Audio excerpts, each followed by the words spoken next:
नमस्कार, AB star news देख रहे हैं आप और मैं हूं आपके साथ सोहन सिंह। वक्त उछला है देश लाइव का, जिसमें बात करेंगे देश और दुनिया की तमाम अहम खबरों की। शुरुआत करेंगे मौसम की खबर के साथ में। दरअसल उत्तर भारत में सर्दी का सितम देखने को मिल रहा है। बेहिसाब सर्दी से लोगों की परेशानी बढ़ गई है। उत्तर भारत में पिछले एक हफ्ते में तापमान में बड़ी गिरावट दर्ज की गई है। राजधानी दिल्ली के साथ साथ राजस्थान, पंजाब, उत्तर प्रदेश, उत्तराखंड, हिमाचल, मध्य प्रदेश, हरियाणा, चंडीगढ़ और जम्मू कश्मीर में अगले कुछ दिन भीषण शीतलहर का अनुमान जताया गया है। मौसम विभाग ने इन राज्यों के लिए अलर्ट जारी किया था। मौसम विभाग की यह भविष्यवाणी काफी हद तक सच भी साबित होती दिख रही है, क्योंकि पूरे उत्तर भारत में पिछले 3 दिन से न्यूनतम तापमान में लगातार गिरावट देखने को मिल रही है। अगर दिल्ली के ही तापमान की बात करें तो शनिवार को दिल्ली का न्यूनतम तापमान 6 डिग्री सेल्सियस था।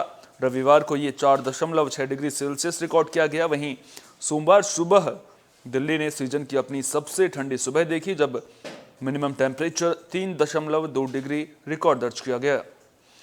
ऐसे में आम लोग इस बात को लेकर चिंता में हैं कि आखिर ठंड का प्रकोप कब तक चलेगा और दिसंबर के बीच में सर्दी अचानक इतनी क्यों बढ़ गई है। विशेषज्ञों की माने तो भारत में इस साल भीषण ठंड के पीछे एक वजह लाल नीना का प्रभाव है। अमेरिकन जियोसाइंस इंस्टीट्यूट के मुताबिक अल नीनो और ला नीना शब्द का संदर्भ प्रशांत महासागर की समुद्री सतह के तापमान में वक्त वक्त पर होने वाले बदलावों से है। इसका प्रभाव दुनिया भर में मौसम पर पड़ता है। सीधे शब्दों में समझा जाए तो अल नीनो की वजह से तापमान गर्म होता है और ला नीना के कारण ठंडा। दोनों आमतौर पर 9-12 महीने तक रहते हैं, यानी कि 9 से 12 महीने तक रहते हैं, लेकिन असाधारण मामलों में कई वर्षों तक रह सकते हैं।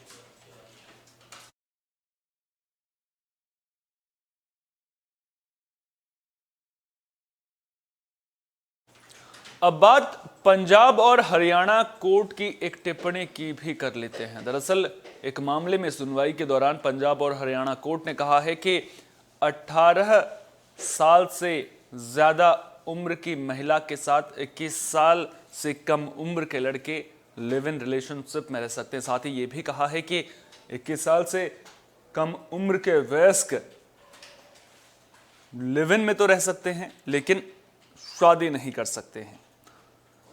तो पंजाब और हरियाणा कोर्ट ने एक मामले पर सुनवाई करते हुए ये कहा है कि 21 साल की उम्र से कम का कोई भी अडल्ट युवक शादी तो नहीं कर सकता है, लेकिन वो 18 साल या उससे ज्यादा उम्र की महिला के साथ लिव इन में रह सकता है। हाईकोर्ट की यह टिप्पणी मई 2018 के सुप्रीम कोर्ट के उस फैसले को लेकर है, जिसमें कहा गया था कि कोई भी अडल्ट कपल बिना शादी किए किसी के भी साथ रह सकता है। पंजाब के गुरदासपुर जिले में लिव इन में रहने वाले एक कपल ने सुरक्षा के लिए याचिका डाली थी। उस पर सुनवाई करते हुए हाईकोर्ट ने यह टिप्पणी की। दोनों की उम्र 18 साल से ज्यादा है, लेकिन हिंदू मैरिज एक्ट के मुताबिक लड़का 21 साल की उम्र पूरी होने तक शादी नहीं कर सकता है। इसी के चलते कपल ने पंजाब एवं हरियाणा हाईकोर्ट में याचिका दाखिल करते हुए सुरक्षा की मांग की थी। उनका कहना था कि उनकी लिव इन रिलेशनशिप की वजह से उन्हें उनके परिवार से जान का खतरा है। कपल के वकील ने कोर्ट में कहा कि उन्हें डर है कि उनके परिवार वाले उनका मर्डर करवा देंगे। मामले पर सुनवाई करते हुए हाईकोर्ट के जस्टिस हरनरेश सिंह गिल ने कहा कि सरकार की जिम्मेदारी है कि वो प्रत्येक नागरिक की स्वतंत्रता और जीवन की रक्षा करे। उन्होंने कहा, भारत के नागरिक होने के नाते याचिकाकर्ता को भारत का संविधान उसके मौलिक अधिकार से सिर्फ इसलिए वंचित नहीं कर सकता क्योंकि वो वयस्क होने के बावजूद शादी की उम्र के योग्य नहीं है। गिल ने गुरदासपुर एसएसपी को निर्देश दिया कि वो कपल को सुरक्षा प्रदान करें।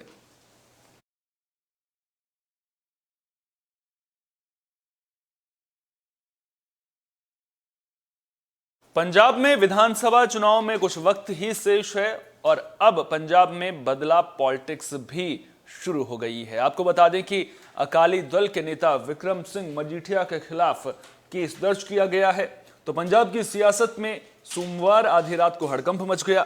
दरअसल अकाली नेता विक्रम मजीठिया के खिलाफ केस दर्ज किया गया है। यह केस मोहाली थाने में दर्ज किया गया है। कार्रवाई 1000 करोड़ के ड्रग्स रैकेट मामले में की गई है। नशा तस्करी के मामले में लगातार कांग्रेस की ओर से विक्रम मजीठिया का नाम लिया जा रहा था। पंजाब कांग्रेस के प्रधान नवजोत सिद्धू का तो दावा था कि स्पेशल टास्क फोर्स की रिपोर्ट में विक्रम मजीठिया का नाम है। वे लगातार मजीठिया पर कार्रवाई की बात कर रहे थे। इसी के चलते कुछ दिन पहले पंजाब में इकबालप्रीत सहोता को हटाकर सिद्धार्थ चट्टोपाध्याय को डीजीपी पद पर नियुक्त भी किया गया था। नए डीजीपी इससे पहले भी बादल परिवार के वित्तीय लेन देन की जांच कर चुके हैं। आधी रात को डीजीपी को बदलने से पंजाब के हजारों करोड़ रुपए के ड्रग मामले में गतिविधियां काफी तेज हो गई थी।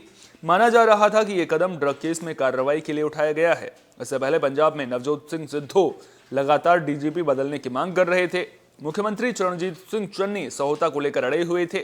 इस बीच अचानक ब्यूरो ऑफ इन्वेस्टिगेशन के डायरेक्टर एसके अस्थाना का पत्र लीक होने से सरकार पर दबाव बढ़ गया था। सरकार के साथ ही सूबे के सियासी गलियारों में यह चर्चा होने लगी थी कि अस्थाना के डीजीपी को लिखे पत्र का कुछ हिस्सा लीक होना सीधे तौर पर कांग्रेस को कमजोर कर शिरोमणि अकाली दल को सियासी फायदा पहुंचाना है। अब सरकार पर सिद्धू भी दबाव बना रहे हैं कि ड्रग मामले में सरकार को जल्द ही गिरफ्तारियां शुरू करनी चाहिए।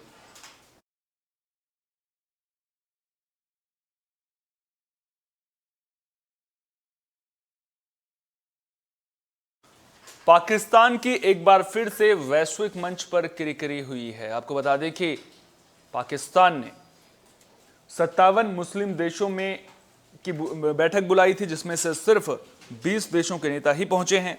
आपको बता दें कि पाकिस्तान ने रविवार को इस्लामिक सहयोग संगठन की मीटिंग बुलाई थी और इसमें कुल 57 मुस्लिम देशों के नेताओं को आमंत्रित किया गया था, लेकिन इस बैठक में सिर्फ 20 देशों के नेता ही पहुंचे। इसके अलावा कुछ अन्य देशों ने अपने राजदूतों को ही भेजा। इसे लेकर पाकिस्तान में ही इमरान खान गिर गए हैं और उनकी विदेश नीति पर सवाल उठने लगे हैं। दरअसल 19 दिसंबर को ही भारत ने भी 5 देशों की मीटिंग अफगानिस्तान को लेकर बुलाई थी। इस बैठक में उज्बेकिस्तान, कजाकिस्तान, तुर्कमेनिस्तान और किर्गिस्तान के विदेश मंत्री आए थे। इन सभी 5 इस्लामिक देशों की सीमाएं अफगानिस्तान से लगती हैं और उनकी भूमिका अशांत देश में पैदा हालातों को नियंत्रित करने के लिए अहम मानी जा रही है। रविवार को भले ही इस्लामाबाद और दिल्ली में अलग अलग बैठकें हो रही थी, लेकिन विदेश नीति के जानकारों का मानना है कि भारत की इस रणनीति से पाकिस्तान को करारा झटका लगा है। दरअसल पाकिस्तान बीते कई सालों से तुर्की और मलेशिया के साथ मिलकर इस्लामिक देशों की लीडरशिप स्थापित करने की कोशिश कर रहा है, लेकिन महज 20 देशों के नेताओं का ही पहुंचना उसके लिए किसी झटके से कम नहीं है।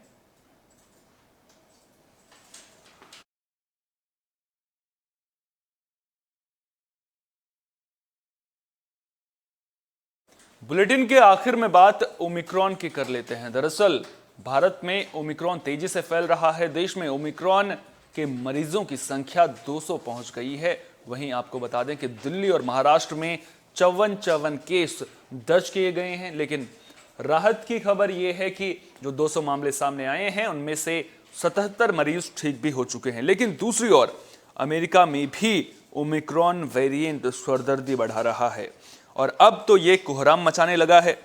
सोमवार को अमेरिका में इस नए वेरिएंट से पहली मौत की पुष्टि भी हुई है, तो 73% कोरोना के मरीज ओमिक्रॉन से भी संक्रमित पाए गए हैं। खतरे वाली बात यह है कि यह आंकड़ा महज एक हफ्ते के अंदर ही इतनी तेजी से बढ़ा है। सप्ताह भर पहले यहां 3% कोरोना के मरीज ओमिक्रॉन से संक्रमित हो रहे थे। सीडीसी ने बताया कि अमेरिका में एक हफ्ते में ही ओमिक्रॉन के मामले 6 गुना बढ़ोतरी हुई है। कई हिस्सों में संक्रमण और भी ज्यादा देखने को मिल रहा है। आपको बता दें कि न्यूयॉर्क में तो 90% नए मामलों के पीछे ओमिक्रॉन वेरिएंट ही एकमात्र कारण है। बीते एक हफ्ते पहले अमेरिका में डेल्टा वेरिएंट के ही मामले सबसे ज्यादा थे, लेकिन अब यहां इनकी संख्या सिर्फ 27% ही रह गई है। वहीं अमेरिका में तेजी से बढ़ते वेरिएंट को देखते हुए राष्ट्रपति ने लोगों से अपील की है कि वैक्सीन के दोनों डोज अवश्य लगवा लें। इसके अलावा सभी से बूस्टर डोज लगवाने की भी अपील की गई है।